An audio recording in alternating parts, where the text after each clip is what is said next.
knocked off work for the day and squeezing in a sunny session here in Melbourne. This morning I woke up, it was like 7 degrees, feels like negative 0.2, and now it is ridiculously sunny and kind of like 20 something degrees. A nice little sea breeze filled in. It's a bit of a different one though. It's like more in the south, even touching southeast. We are second session of the racing journal and I'm diving deeper into my to-do list. So I'll chuck it up on the screen. These are the things that I want to work on. I think today will work really well for practicing that upwind efficiency in leg pumping.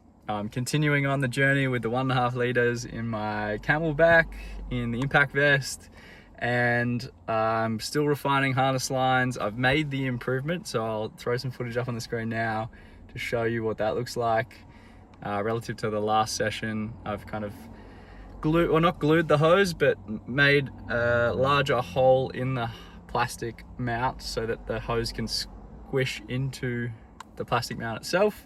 Hopefully that'll stay in place, otherwise I might end up gluing it, but we'll see how we go. Other than that, I'm just stoked to get back on the water. I've only really been getting one session a week in with just work and other commitments, so really stoked to make the most of this after work session, and then potentially another session later in the week too. So we are on the up, and I have some exciting gear coming soon too. So lots happening at the moment, but I want to get out in the water, so let's wrap this up and get set up.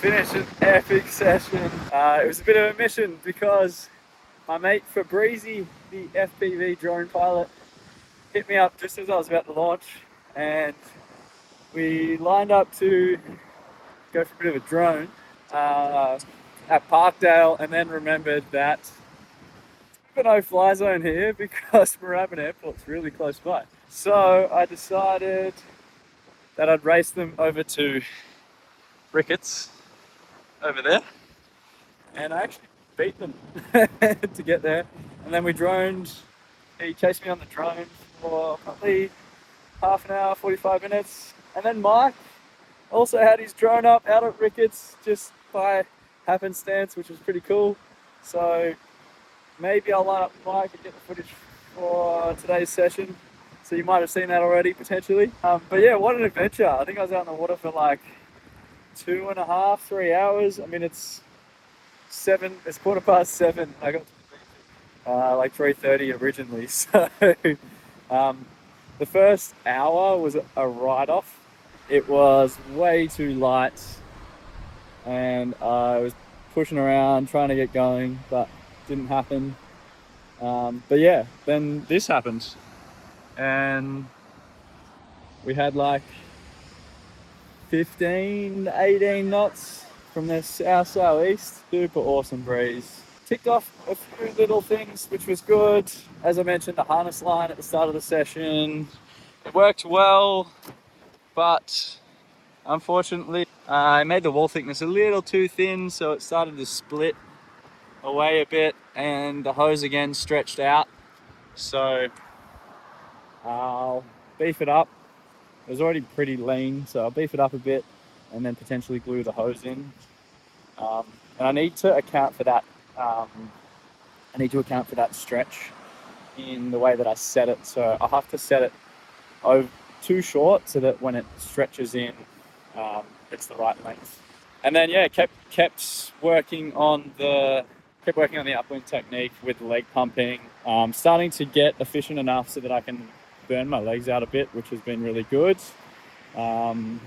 So I've just got to keep chipping away at that.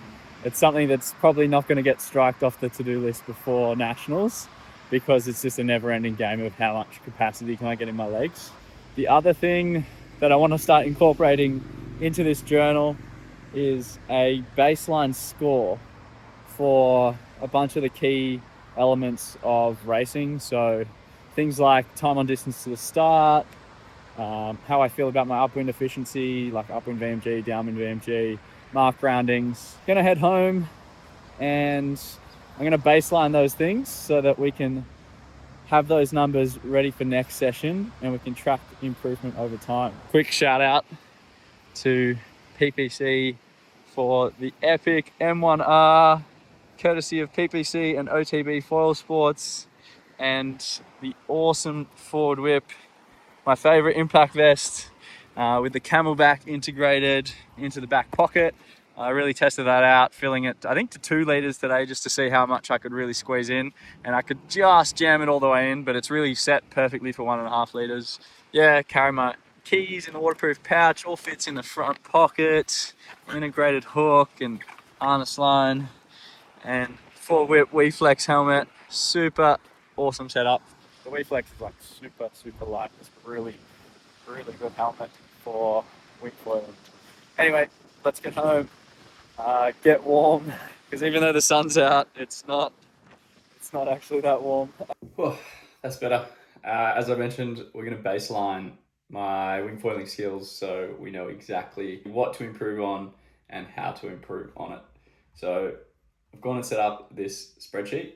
I'm basically going to rate myself on low speed skills, time and distance, pumping efficiency, endurance, start line awareness, tacking, wind reading, average speed, top speed, decision making, rapid fire. I've given myself a score out of 10, and then I've gone and made this chart so I can very easily visualize exactly where I'm going wrong. So currently I haven't really worked on low speed skills, time on distance. I have worked on pumping efficiency, but I know it has a long way to go. Endurance, same thing. Start line awareness, haven't worked on it very much at all since Nationals at the start of this year. Tacking, I'm holding off because I'm gonna get the Sonic PPC wings, and I have a feeling they might be slightly different technique to the M1R to tack, so I don't want to waste too much time learning how to tack the M1R when I'm going to be getting new wings. So that will become a focus point as I get closer to Nationals and when I get those new wings. Wind reading, I'm happy to give this one a decent score. I've got a lot of experience reading the wind. Whilst I can probably improve on it, it's not one of the priority areas. Average speed, I think this is something that's just going to naturally build as I put more time on the water. Focusing on those moments where I can push harder so that my comfort level at higher speeds improves. And again, that'll just come with time on the water. So given that a slightly higher score than some of these lower values, because I know that it's not something I have to actively work on. Same top speed. I'm not super stressed about pushing for top speed. A, because injury chance this close to Nationals. B, from looking at my previous tracks in last Nationals and just racing in general, there's not too many opportunities to hit that absolute max speed, because we're doing because we did upwind, downwind courses. You do that slingshot around the top, but then you're getting into your VMG mode for downwind. So not a super high priority area. Decision making, it's a tricky one. I think my decision making is pretty decent, but I haven't had experience in a while because I just don't race that often. So this will be something that gets dialed as I potentially get to train with some people prior to Nationals. Yeah, main areas of focus are these ones around here. So in future sessions, we will be working on those low speed skills, that pumping efficiency. We'll start doing some time on distance drills. I really want to get pumping efficiency sorted because I think that'll carry over to a lot of the other skills. So now I'll have that as a baseline going forward.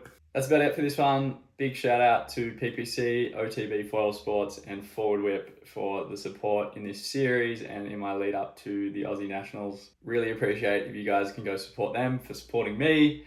And if you liked this video, I think you'll like these ones. So go check them out as well.